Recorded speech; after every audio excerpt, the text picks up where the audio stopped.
اسلامی قصے دیکھنے اور سننے والوں کو میرا سلام۔ اگر آپ کو ہماری ویڈیوز اچھی لگ رہی ہیں تو ہمارے چینل کو سبسکرائب کریں، کمنٹس کریں اور لائک کریں۔ ہمارے پیارے نبی حضرت محمد مصطفیٰ صلی اللہ علیہ وآلہ وسلم کے دنیا میں تشریف لانے سے پہلے کی بات ہے کہ ملک یمن پر ابرہہ نامی ایک عیسائی کی حکومت تھی۔ اس کا پورا نام ابراہیم تھا۔ یمن کے دارالحکومت صنعاء میں اس نے ایک بہت بڑا اور شاندار گرجا الکلیس تعمیر کرایا۔ اس گرجا کی تعمیر میں اس نے شہریوں سے بیکار لیا، یعنی وہ لوگوں سے ان کی مرضی کے خلاف محنت مزدوری اور مشقت کراتا تھا، مگر ان کو اس کا معاوضہ نہ دیتا۔ جو اس سے انکار کرتا، حکومتی کارندے اس پر ظلم کرتے، مارتے، پیٹتے، بھوکا پیاسا رکھتے، قید میں ڈال دیتے۔ آخر کار گرجا تیار ہو گیا۔ ابرہہ چاہتا تھا مختلف ملکوں، شہروں، قصبوں اور دیہات سے جو لوگ حج کے لیے مکہ جاتے ہیں اور خانہ کعبہ پر نظر نیاز چڑھاتے ہیں، جن میں مختلف قسم کی چیزوں کے علاوہ نقد رقم بھی شامل ہوتی ہے، وہ سب لوگ مکہ کے بجائے صنعاء آئیں اور کعبہ پر چڑھانے والے چڑھاوے اس کے قائم کردہ گرجا پر چڑھائیں، تاکہ وہ تمام مال و دولت اس کے ہاتھ ہے۔ اس کے علاوہ وہ کعبہ کی وجہ سے مکہ کو جو عزت کا نمایاں مقام حاصل ہے، وہ مقام اس گرجا کی وجہ سے صنعاء کو مل جائے۔ گرجا کی تعمیر مکمل ہو جانے پر اس نے اس سلسلے میں کوششیں شروع کر دیں۔ سرزمین حجاز کے رہنے والوں کو جب اس بات کا علم ہوا تو انہیں بہت غصہ آیا، مگر ابرہہ ایک طاقتور حکمران تھا اور اس کے پاس ایک بہت بڑی فوج تھی، جس میں تربیت یافتہ جنگجو ہاتھیوں کا ایک بڑا دستہ بھی شامل تھا،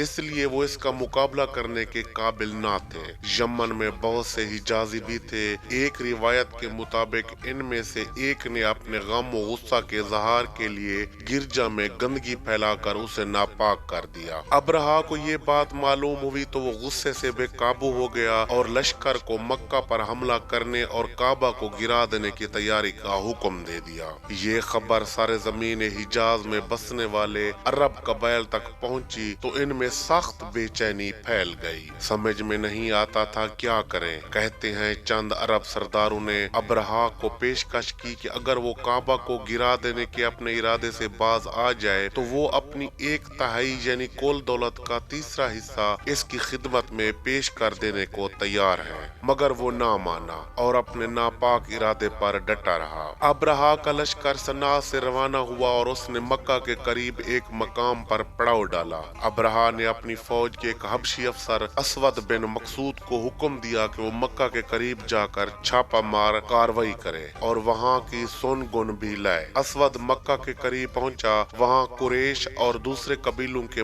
مویشی چر رہے تھے۔ بہت بڑی تعداد میں چرنے والے اونٹوں اور بھیڑ بکریوں میں 200 اونٹ قریش قبیلے کے سردار اور نبی کریم صلی اللہ علیہ وآلہ وسلم کے دادا حضرت عبد المطلب کے بھی تھے۔ اسود ان تمام مویشیوں کو ہاں کر اپنے لشکر میں لے گیا۔ اطلاع ملنے پر حضرت عبد المطلب اور دوسرے قبیلوں کے سردار ایک جگہ جمع ہوئے اور صلاح مشورہ کیا، جس میں یہ طے پایا کیونکہ ابرہہ کی فوجی طاقت بہت زیادہ ہے اور اس کا مقابلہ کرنا ناممکن، اس لیے مکہ کی ساری آبادی کو شہر چھوڑ کر پہاڑوں پر چلے جانا چاہیے۔ ابھی وہ لوگ اس فیصلے سے مکہ کے رہنے والوں کو آگاہ کرنے کے ارادے سے اٹھنے ہی والے تھے کہ ابرہہ کا ایک قاصد ان کے پاس پہنچا اور پوچھا، تم میں مکہ کا سردار کون ہے؟ لوگوں نے حضرت عبد المطلب کی طرف اشارہ کیا تو قاصد نے ان سے مخاطب ہو کر کہا، میں اپنے حاکم ابرہہ کی طرف سے تمہارے لیے ایک پیغام لایا ہوں، اور وہ یہ کہ ہمارا ارادہ تم لوگوں کو نقصان پہنچانے کا نہیں اور نہ ہی تم لوگوں سے جنگ کرنا چاہتے ہیں۔ ہم صرف کعبہ کو ڈھانے کے لیے یہاں آئے ہیں۔ اگر تم ہمارے اس ارادے میں رکاوٹ نہ بنو تو تم لوگ ہر طرح سے محفوظ و مامون رہو گے۔ حضرت عبد المطلب نے جواب دیا، ہمارا ارادہ نہ تم سے لڑنے کا ہے اور نہ ہی ہم اس کی طاقت رکھتے ہیں۔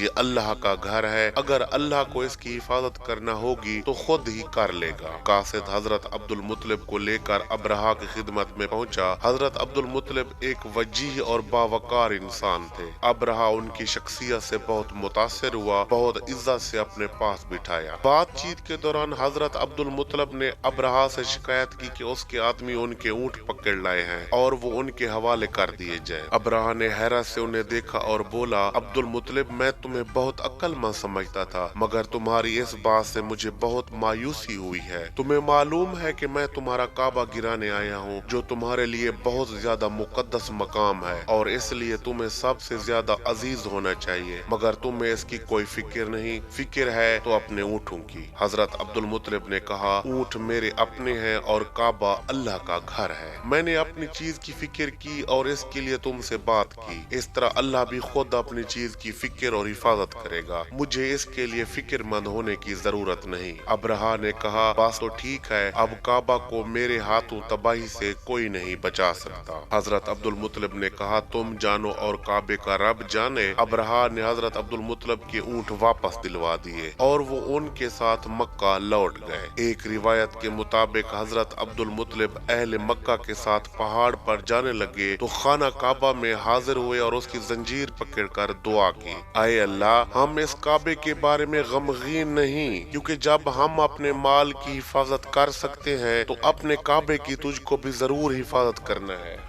اے اللہ، ہم اس کعبے کے بارے میں غمگین نہیں، کیونکہ جب ہم اپنے مال کی حفاظت کر سکتے ہیں تو اپنے کعبے کی تجھ کو بھی ضرور حفاظت کرنا ہے، اور اگر تو نہ چاہے تو عیسائیوں کی طاقت غالب آ سکتی ہے اور نہ ان کی کوئی تدبیر۔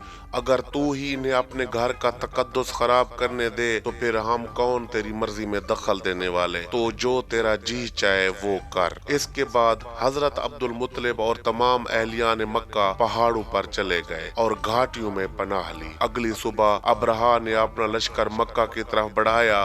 اگلی صف میں بے شمار ہاتھی تھے۔ ابرہا جس ہاتھی پر سوار تھا اس کا نام محمود تھا۔ وہ ہاتھی مکہ کی طرف بڑھنے کے بجائے زمین پر بیٹھ گیا اور بہت کوشش اور مارنے پیٹنے پر بھی چلنے کو تیار نہ ہوتا، مگر جب اس کا رخ یمن کی طرف ہوتا تو فوراً اٹھ کر تیزی سے چلنے لگتا۔ ادھر یہ معاملہ ہو رہا تھا، ادھر فضا میں پرندوں کے غول نمودار ہوئے۔ انہوں نے اپنی چونچ اور پنجوں میں چھوٹے چھوٹے پتھر دبا رکھے تھے۔ لشکر کے اوپر پہنچ کر پرندوں نے وہ پتھر اس پر پھینکنا شروع کر دیے۔ ہاتھی، گھوڑے یا انسان وہ پتھر جس پر گرتے جسموں کو پھاڑ کر باہر نکل جاتے اور ان کے اعضاء فوراً ہی گلنے سڑنے لگتے۔ ذرا سی دیر میں پورا لشکر ختم ہو گیا۔ یہ واقعہ محرم 571 میں پیش آیا۔ عربوں نے اس کا نام عام الفیل یعنی ہاتھیوں کا سال رکھ دیا، اور اللہ تعالیٰ نے یہ واقعہ قرآن کی سورۃ الفیل میں بیان فرمایا ہے۔ اس سے ہمیں یہ سبق ملتا ہے کہ اللہ تعالیٰ سب سے زیادہ طاقت والا ہے۔ اس کے سامنے کسی بادشاہ یا سپہ سالار اور اس کے جنگی ساز و سامان اور طاقت کی کوئی حیثیت نہیں، اور انسان کو کبھی بھی اپنی طاقت پر غرور اور گھمنڈ نہیں کرنا چاہیے۔